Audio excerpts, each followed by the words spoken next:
Hello everyone. Geography की 14th video होगी ये। लूसेंट जीके के न्यू एडिशन को कवर कर रहे हैं हम लोग। जिस भी एग्जाम की आप तैयारी करते हो उसमें अगर जनरल नॉलेज पूछा जाता है तो उसके लिए ये बुक काफ़ी इम्पॉर्टेंट है। अभी बायोस्फीयर देखेंगे हम लोग। बायोस्फीयर का क्या मतलब होता है? अर्थ का वो पार्ट जहाँ पे लाइफ एग्जिस्ट करती है उसको बायोस्फीयर कहते हैं। बायो का मतलब होता है लाइफ, और अर्थ जो है ओनली प्लैनेट है सोलर सिस्टम का जो कि लाइफ को सपोर्ट करती है। और अर्थ पे लाइफ पॉसिबल हो पाया है because of unique atmosphere, hydrosphere and lithosphere. Atmosphere air वाला पार्ट जो है वो एटमॉस्फेयर कहलाता है।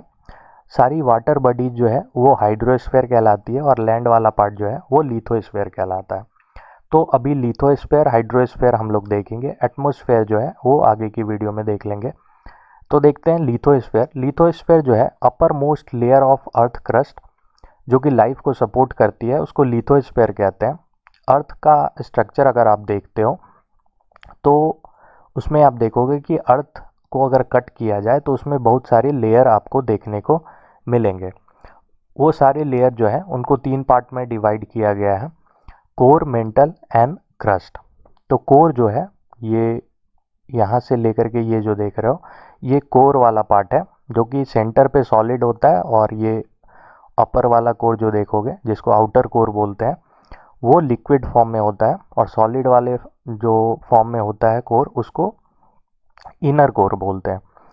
और कोर के जस्ट ऊपर मेंटल होता है जो कि क्रस्ट से लेकर के ये वाला जो पार्ट देख रहे हो आप यहाँ पे, ये देख लो, ये 0 से लेके 100 अप्रॉक्स 100 किलोमीटर तक आपको देखने को मिलेगा। ऐसे ये जो डाटा होता है वो अलग अलग बुक में थोड़ा डिफरेंट आपको देखने को मिल जाएगा। ओवरऑल आप ध्यान में रखो कि अपर पार्ट जो है अर्थ का वो क्रस्ट कहलाता है, और ये वाला पार्ट जो यहाँ पे आप देख रहे हो ये क्रस्ट है, ठीक है। तो अर्थ क्रस्ट के नीचे और कोर के ऊपर, इसके दोनों के बीच में, अर्थ क्रस्ट और कोर के बीच में आपको मेंटल वाला पार्ट दिखेगा, ठीक है। तो मेंटल यहाँ से लेकर के ये सारा जो है मेंटल कहलाता है। तो मेंटल का अपर वाला पार्ट यहाँ से लेकर के, जस्ट अ सेकंड मैं इसको क्लियर कर दूँ, ये यहाँ से लेकर के ये वाला पार्ट जो है मीन्स अर्थ क्रस्ट, और अपर जो मेंटल है वो दोनों जो है लिथोस्फेयर में आ जाता है, ठीक है। ऐसे बुक में सिर्फ दिया हुआ है कि upper most layer of earth crust, but actual में अगर आप देखो तो मेंटल का भी अपर मेंटल जो भी है इसमें आ जाता है लिथोस्फेयर में, ठीक है। अगर लिथोस्फेयर की बात करें या फिर आप इसको सिंपली लैंड बोल सकते हो, तो लैंड वाला पार्ट जो है वो 2/7 है। टोटल जो एरिया है अर्थ का उसका 2/7 है। मीन्स अगर अर्थ के एरिया को आप 7 पार्ट में डिवाइड करते हो तो उसका 2 पार्ट जो है वो क्या है, लैंड है, ठीक है। अगर परसेंटेज में आप देखो तो 29.22% total area of the earth जो है वो क्या है, लैंड है।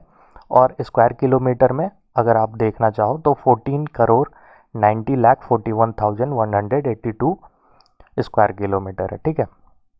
नाउ हाइड्रोस्फीयर देख लेते हैं। हाइड्रोस्फीयर जो है, हाइड्रोस्फीयर या फिर वाटर बॉडीज सारी हो गई, वो क्या कहलाती है, वाटर बॉडी सारी जो है वो हाइड्रोस्फीयर में आती है।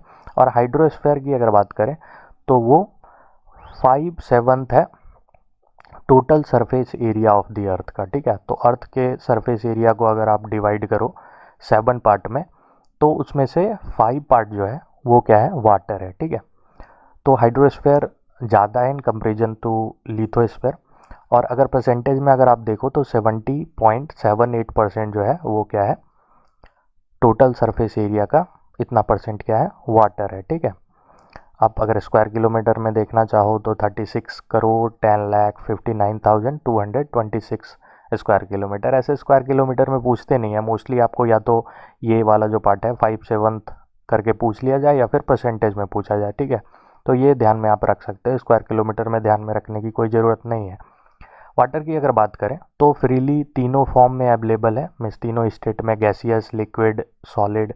जैसे गैसियस फॉर्म में बात करें तो वाटर जो है, जो ओशन में वाटर हो गई या फिर सी में, तो वो क्या होता है कि इवेपोरेट करके वो गैसियस फॉर्म में बन जाते हैं, फिर प्रिसिपिटेशन हो जाता है उसका, बस वो बादल बन के बरस जाते हैं और फिर वो क्या हो जाता है, लिक्विड फॉर्म में चेंज हो जाता है, ठीक है। और अगर आप देखो तो आइस फॉर्म में आपको देखने को मिलेगा, आइस फॉर्म में क्या होता है, सॉलिड फॉर्म होता है। तो तीनों फॉर्म में अवेलेबल मिलेगा हाइड्रोस्फीयर, और सिंपली टू से वाटर आपको तीनों फॉर्म में अवेलेबल मिलेगा।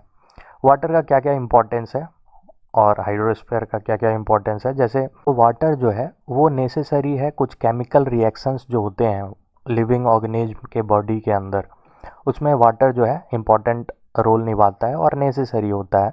हम लोगों को पानी की ज़रूरत होती है, तो ये सिंपल चीज़ें हैं, वो समझना कोई बड़ा बात नहीं है। और वाटर जो है जैसे न्यूट्रिएंट्स हो गई, तो न्यूट्रिएंट्स क्या होता है, वाटर में डिज़ोल्व होता है, उसमें मिला हुआ होता है, और वो क्या होता है, सॉइल से प्लांट में वाटर के थ्रू जाता है, और वाटर के थ्रू ही ट्रांसपोर्ट होता है, और फाइनली उस वाटर को यूज किया जाता है, और या फिर उस न्यूट्रिएंट्स को यूज किया जाता है फॉर मेकिंग फूड, ठीक है। प्लांट जो भोजन बनाती है तो उसमें वाटर का इम्पॉर्टेंट रोल होता है। तो ये कुछ इम्पॉर्टेंस हो गए हाइड्रोस्फीयर के।